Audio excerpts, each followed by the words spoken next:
So when people lose a baby, stillborn or miscarriage, it's not just that you lost the baby, you also lost the dream. You had all these dreams and all these expectations, and maybe it's decorating the nursery and sending out the announcements, but it's devastating to lose that life, but you also have to start another dream. You also have to come to terms that what you thought was going to happen, it's not going to happen.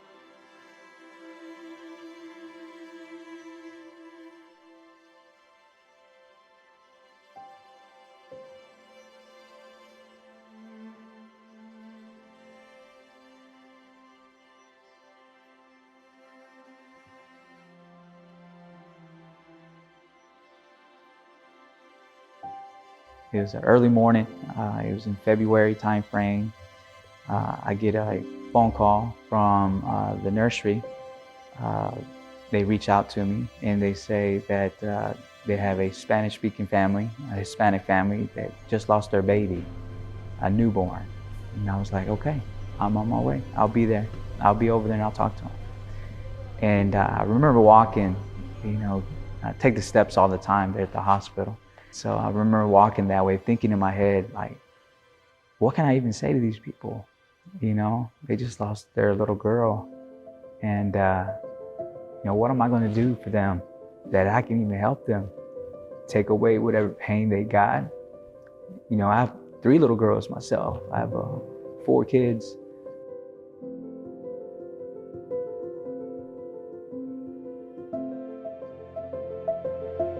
And here I'm about to go walk into a room with a family that just lost their baby girl. I didn't know what I was going to do.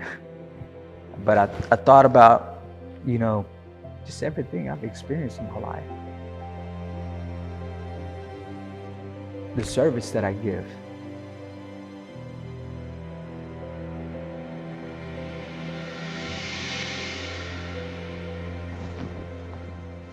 I think I was about 23 when I joined the Navy, United States Navy.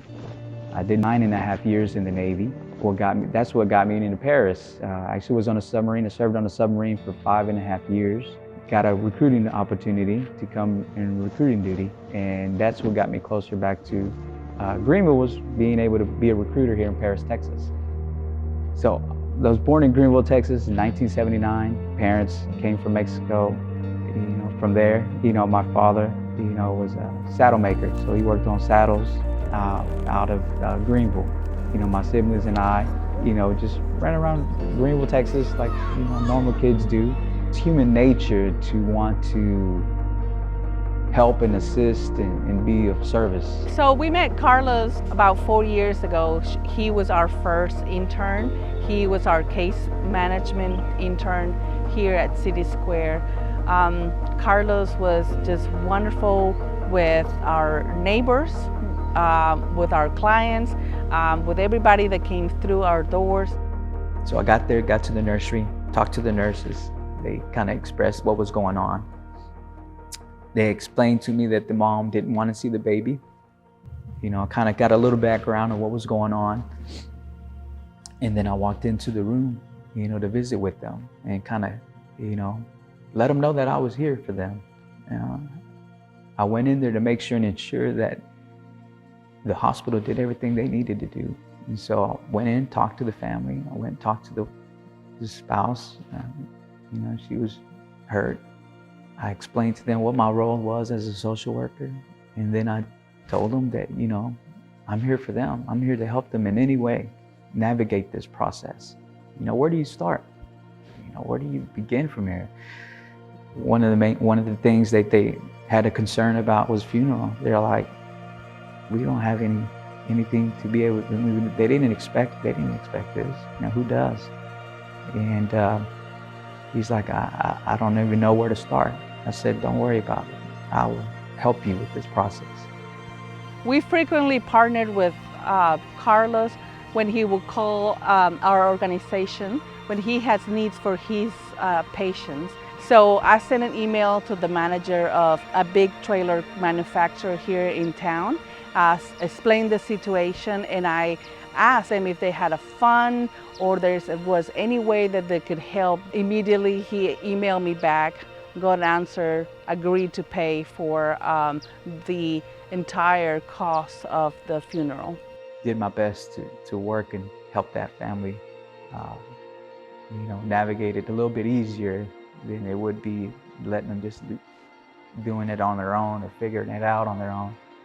Carlos called me and asked me if I would do this, and I said absolutely, certainly, because not only was he there just to get them through the process, to get to the part where we have a service where we honor the life that was and the burial. He was first one at the cemetery when I pulled up. Carlos was there to be with family, and that was very impressive. There's a rewarding feeling when you help someone. Oftentimes you feel you don't have anything to give, but sometimes just a smile and asking someone, hey, how you doing? You okay? Everything all right? Everything's gonna be okay. It's all you need. I live my life giving 125%. It's just what I do, because I'm gonna keep doing it.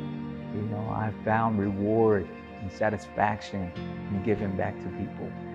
Just like I've been giving back to my community through the healthcare, through my service in the military, and through our church as kids growing up and trying to make a difference for people.